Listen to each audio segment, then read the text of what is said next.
The doctor's clinic. In the small, quiet town of Crestwood, nestled between dense forests and winding country roads, there was a small medical clinic that had stood for over 50 years. The building, a weathered, two-story structure, had always been a place of comfort for the residents. But as the years passed, rumors began to spread about the new doctor who had taken over the practice. His name was Dr. Victor Graves, a man with sharp eyes, an unsettling smile, and a reputation that made even the bravest of souls uneasy.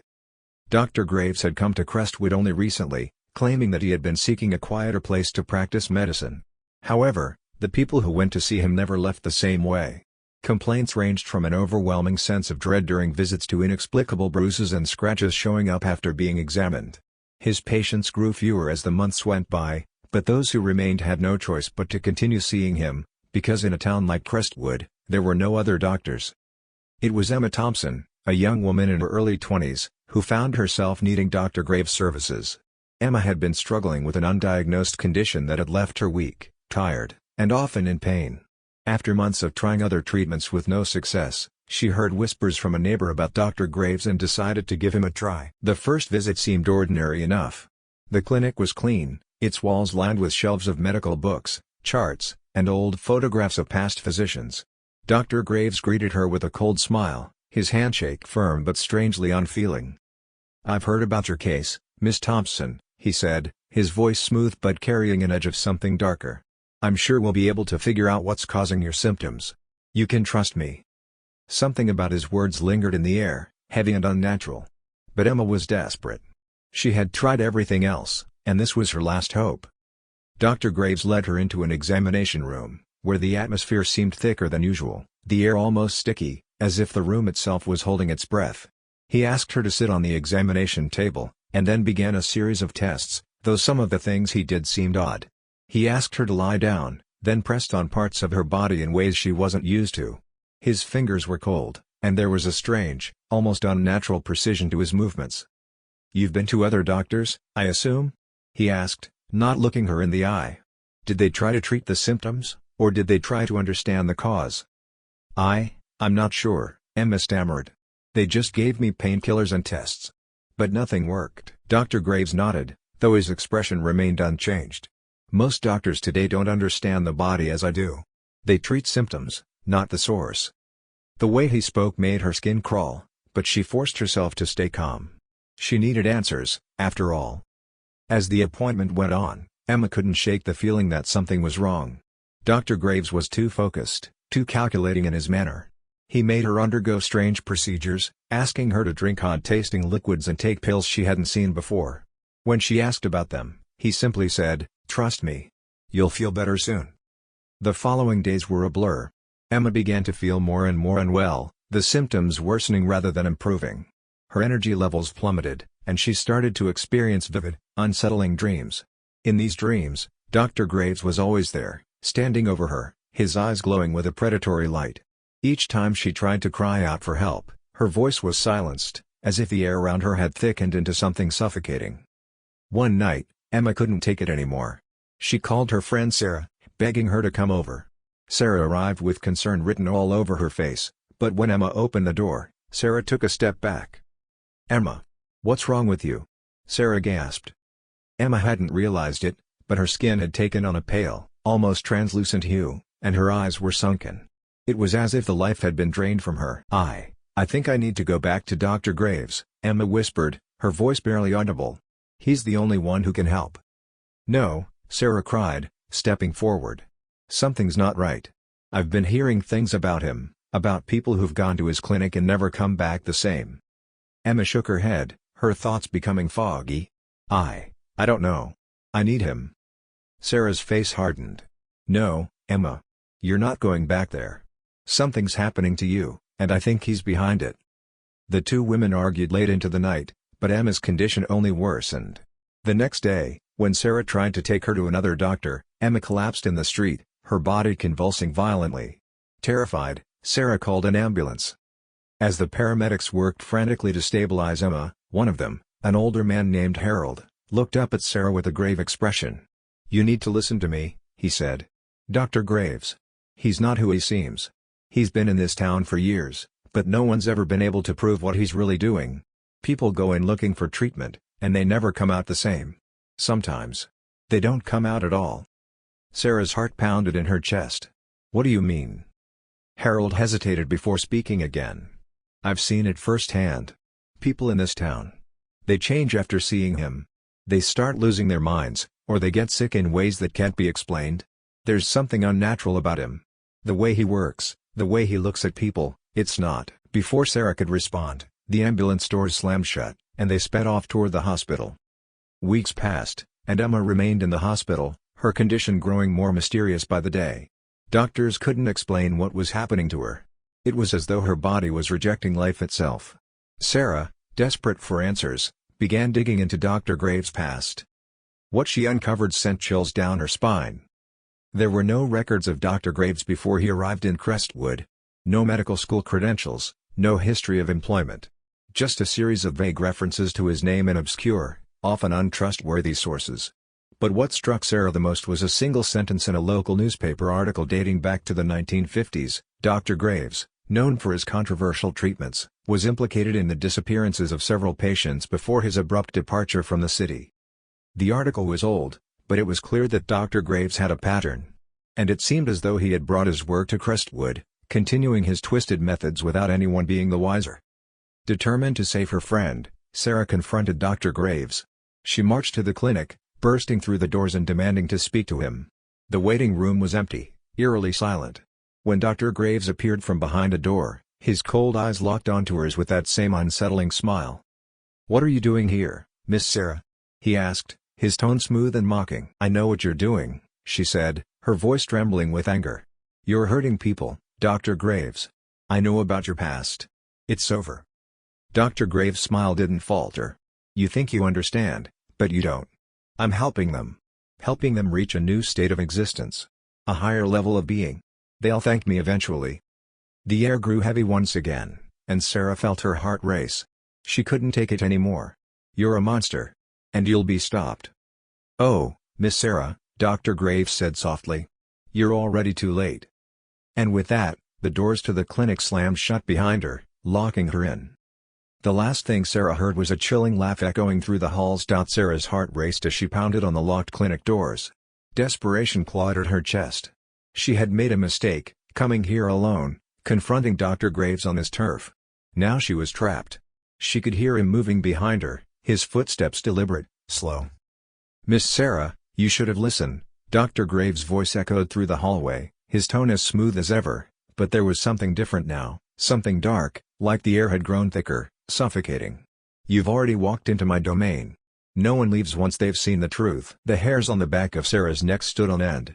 She turned quickly, her breath coming in short bursts, as Dr. Graves stepped into view. His pale face was illuminated by the faint light of the hallway, and his smile widened, exposing teeth that looked too sharp to be natural. "Let me out," Sarah demanded, her voice trembling, but she was resolute. She wasn't going to let him control her fear. Dr. Graves paused, his eyes narrowing. "You think you can escape what's already inside you?" He took a step forward, his presence cold and overwhelming, like an iron vice around her chest. "It's too late. You've already been touched by it. You're part of the process now. You're mine." The last words felt like a chilling weight that pressed down on Sarah's very soul. But she wouldn't, succumb to him. Not after everything she had learned, not after seeing the change in Emma. She'd never believed in supernatural things, but now, she had no choice. This was something far beyond medicine. "Help!" she shouted, though she knew it was hopeless. The clinic felt like a dead zone, silent and devoid of any sign of life, except for her and Dr. Graves.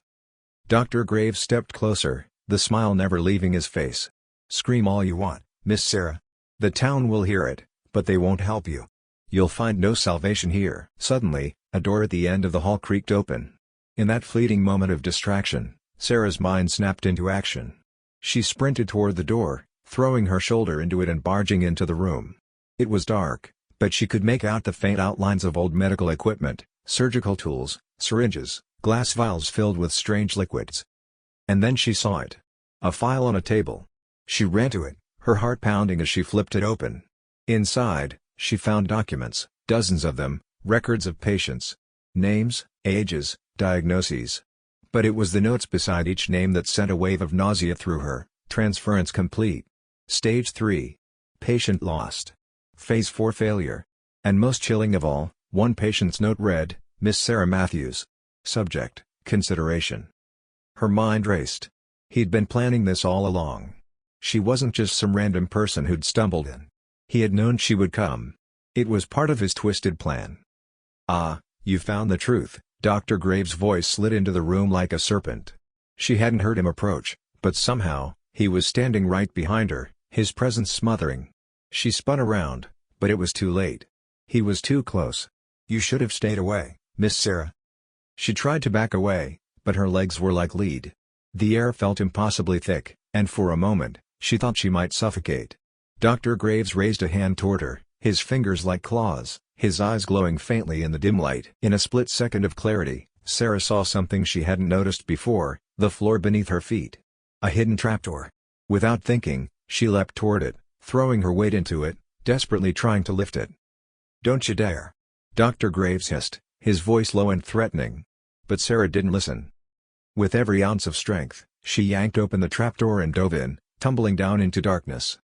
She hit the ground hard, the impact jarring her body, but she didn't stop. She scrambled to her feet, her eyes adjusting to the dark, and ran through the underground passageway she had discovered. She didn't know where it led, but she had to get away. She had to escape. Behind her, Dr. Graves' voice was a distant echo, growing fainter. "You can't outrun fate, Miss Sarah. The process has already begun. You can't escape me." But Sarah didn't look back.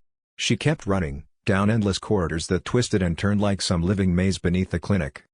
At last, she reached the end of the tunnel. A faint light flickered ahead.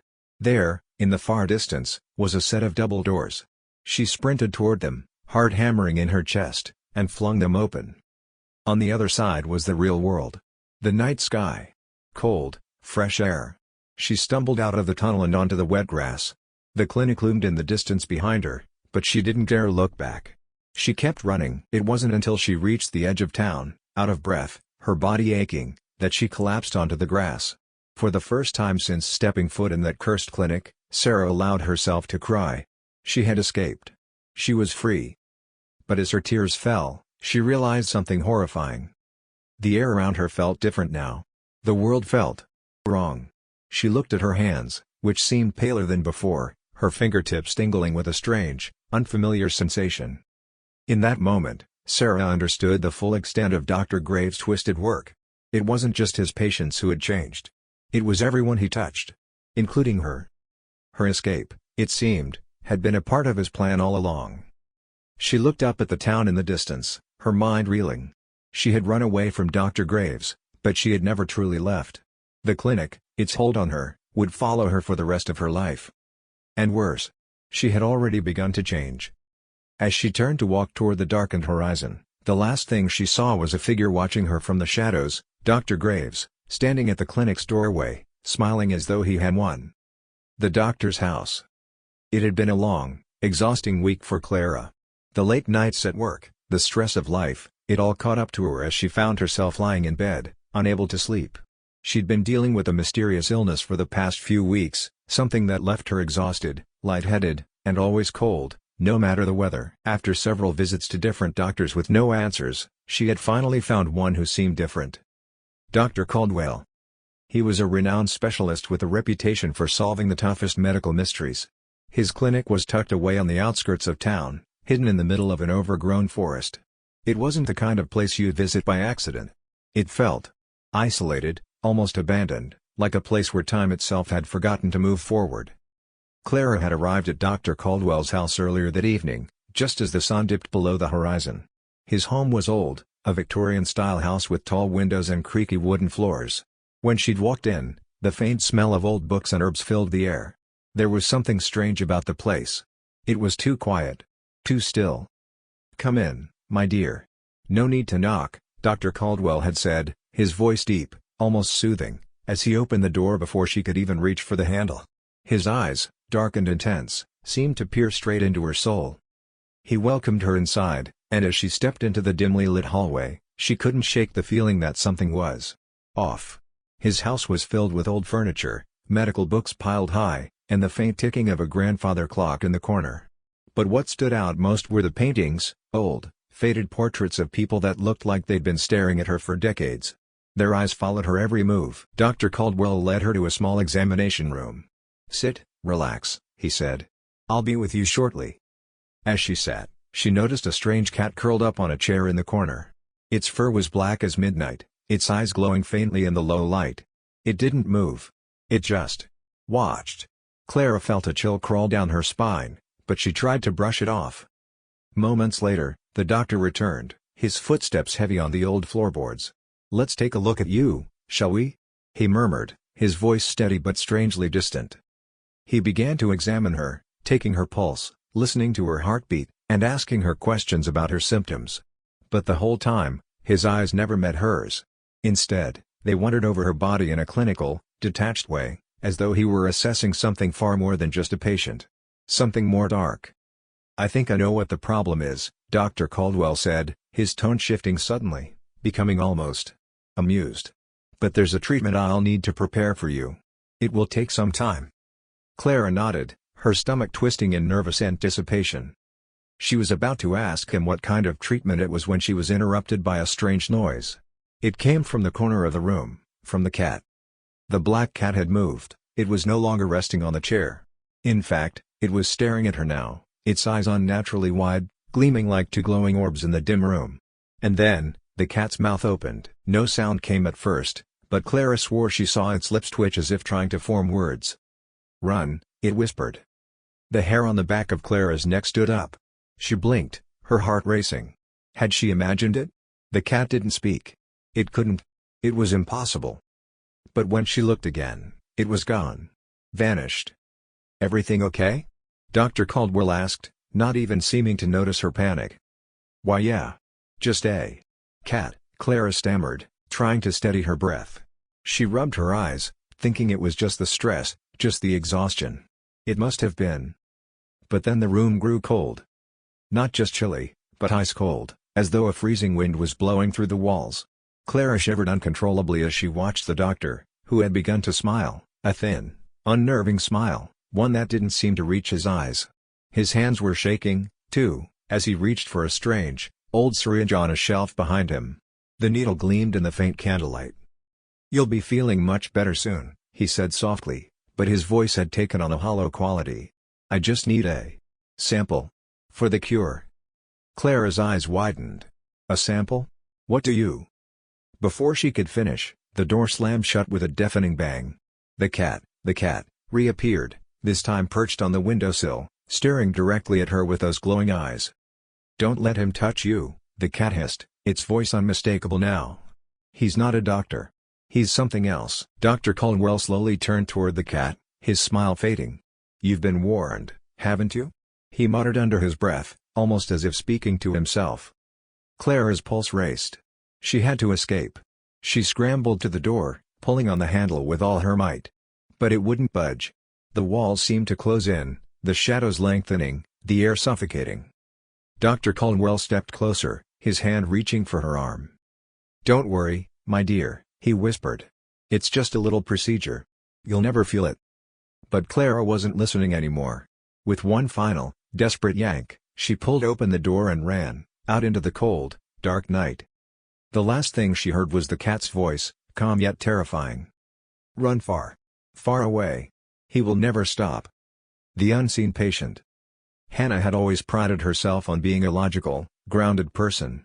So when she began experiencing the strange episodes, blurred vision, dizziness, and a growing sense of unease, she dismissed them at first. She had no history of illness, and she was young, healthy. It must have been stress, she told herself. But after a few weeks, the symptoms worsened, and a nagging voice at the back of her mind told her to seek help. She booked an appointment with Dr. Pendergast, a well-known neurologist with a reputation for solving the most baffling cases. His office was located in the heart of the city, in a sleek, modern building. The waiting room was quiet, almost unnervingly so. There was a soft hum of fluorescent lights overhead and a faint scent of antiseptic in the air. The receptionist, a woman with sharp eyes and a polite smile, led Hannah to a sterile, white examination room. "Dr. Pendergast will be right with you," the receptionist said, closing the door softly behind her. The room was perfectly clean, too clean, like something out of a medical textbook. The walls were lined with cabinets filled with instruments and charts. A tall, empty chair sat in the center, and an old wooden desk was pushed against the far wall, papers neatly arranged. Hannah sat down, her fingers tapping nervously against her knee. She felt like something was off about the place, but she couldn't put her finger on it. There was a strange stillness, a quiet that seemed to press against her ears. It was as if the room itself was holding its breath. A few minutes later, the door opened, and Dr. Pendergast entered. He was tall and thin, wearing a white lab coat that billowed slightly as he moved. His face was angular, with sharp features that seemed to cut through the dim light. He smiled at her, but his eyes, pale and distant, didn't quite match the warmth of his expression. "Miss Lennox, I presume?" he asked in a smooth, almost disarming voice. "Yes, that's me." Hannah stood up to shake his hand, but he only gave a brief, polite nod and gestured for her to sit back down. "Let's get started," he said, moving to a set of monitors by the wall. His fingers danced over the keyboard, bringing up her medical history and some test results from her earlier scans. "I've gone over your reports, and I'm afraid your symptoms don't fit any typical pattern," Dr. Pendergast said, his eyes scanning the screen. "I'd like to run a few more tests today. Very thorough, just to rule out any underlying conditions. Are you all right with that?" Hannah hesitated. She felt a creeping sense of unease, but she nodded. She had come here for answers. "Good. Now, please, lie back on the examination table." As Hannah did so, Dr. Pendergast moved to the side and pulled a machine into view, a tall, cylindrical device that resembled an old-fashioned MRI scanner, but far more intricate. Its surface shimmered under the harsh lights of the room.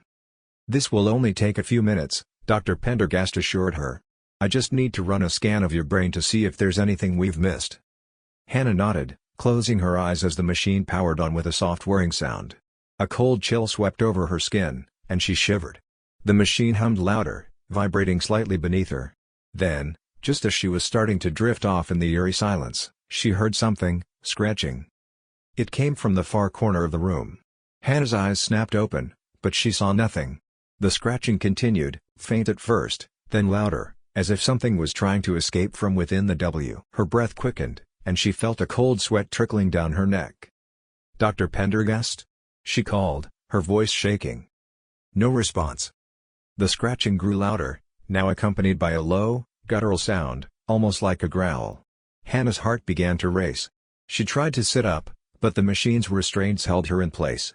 Her panic grew as she strained to hear the source of the noise. It was coming closer. Whatever it was moving toward her.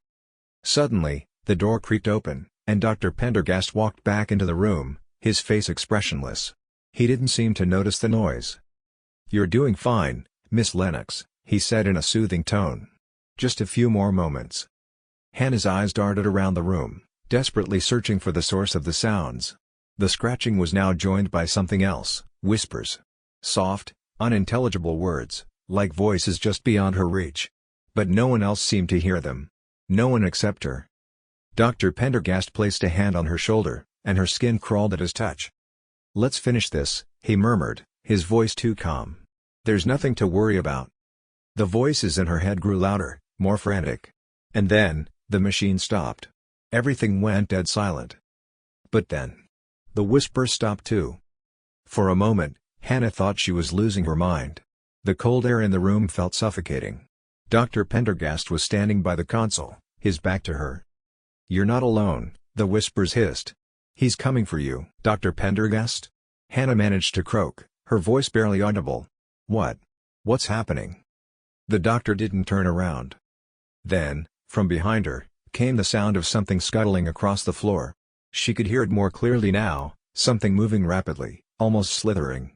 The hairs on the back of her neck stood on end. "Doctor! What is that?" she screamed. Dr. Pendergast finally turned, but there was something horribly wrong with his face. His features had distorted, like a mask melting in the heat. His eyes were empty sockets now, filled with a swirling, black mist. His mouth stretched unnaturally wide as he smiled, revealing sharp, jagged teeth. "Don't worry, Miss Lennox," he said, his voice now a twisted, echoing growl. "This is exactly what we've been waiting for." Before she could react, the creature, whatever it was, lunged from the shadows, its claws scraping the floor as it reached for her. And then, darkness.